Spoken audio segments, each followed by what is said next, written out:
Wait a minute. The first reading is gloomy. Isaiah writes, "Behold, you, God, are angry, and we are sinful. All of us have become like unclean people." And the responsorial psalm is penitential. "Lord, make us turn to you. Let us see your face, and we shall be saved."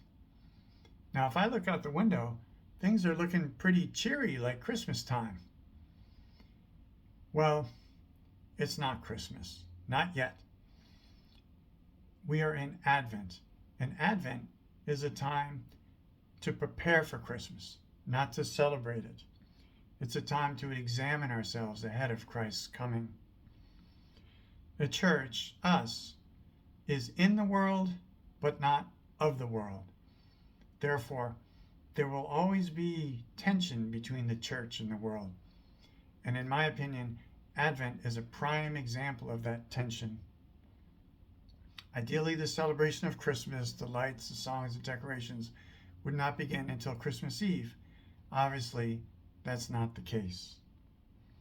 Now, in her 2,000-year history, the church has acquired things from non-Christian cultures and adapted them to enhance our worship and belief. St. Paul wrote, "Test everything, retain what is good." And the church has a name for this process. It's called enculturation. And Pope St. John Paul II wrote about enculturation in his letter Redemptoris Missio. And I'm paraphrasing slightly. The church transmits to various cultures her own values, at the same time taking the good from the good elements that already exist in them and renewing them from within.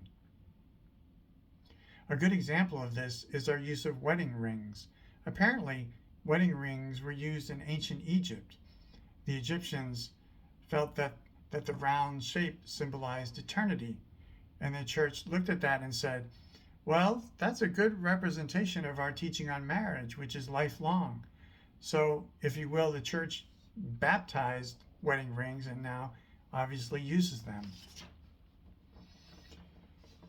So that's enculturation, but unfortunately, in the case of Advent, the process is going the other way. The world is winning.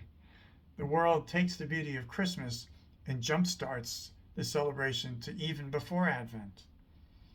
Am I suggesting we don't participate in any festivities before Christmas?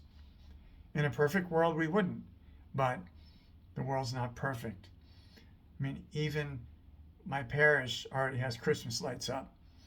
So I think we have to accept the cultural reality at this point. But the downside is that with this early celebration and all the decorating, shopping parties, we find it harder to carve out time for Advent, time to prepare for Christ's coming and reflect. What is a proper reflection for Advent? Advent is the season of hope. If you think about it, the Catholic Church arose from the Jewish religion, and God had intervened mightily in the history of the Jews, giving them the law, the prophets, and the scriptures that we read every Sunday at Mass. Most of us, though, are not ethnic Jews. We're Gentiles, which means that our ancestors were pagan, or God didn't do anything for the pagans like he did for the Jews. The pagans had no hope for this life or for the life to come, if they even believed in an afterlife. I mean, think of the Greeks, whose concept of Hades was souls with amnesia wandering around in the darkness. Or there's a great Germanic epic poem, Beowulf, non-Christian, where it states, "Great joy is followed by great sorrow."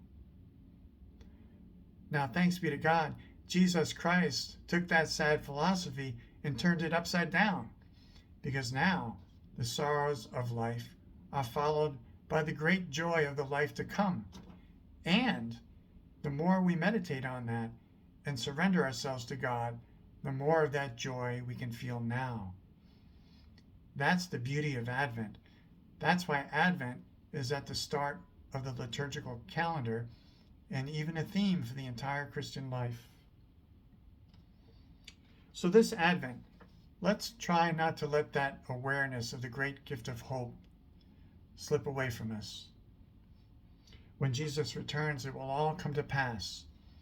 And if for now the world has an advantage over us in the early celebration of Christmas, let that be the world's only sway over us.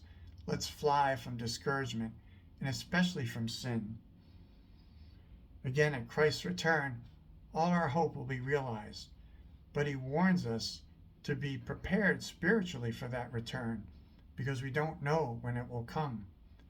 At the conclusion of the gospel, he says, "What I say to you, I say to all, watch." So again, with the psalmist, during this Advent, we wait and say, "Lord, make us turn to you. Let us see your face, and we shall be saved."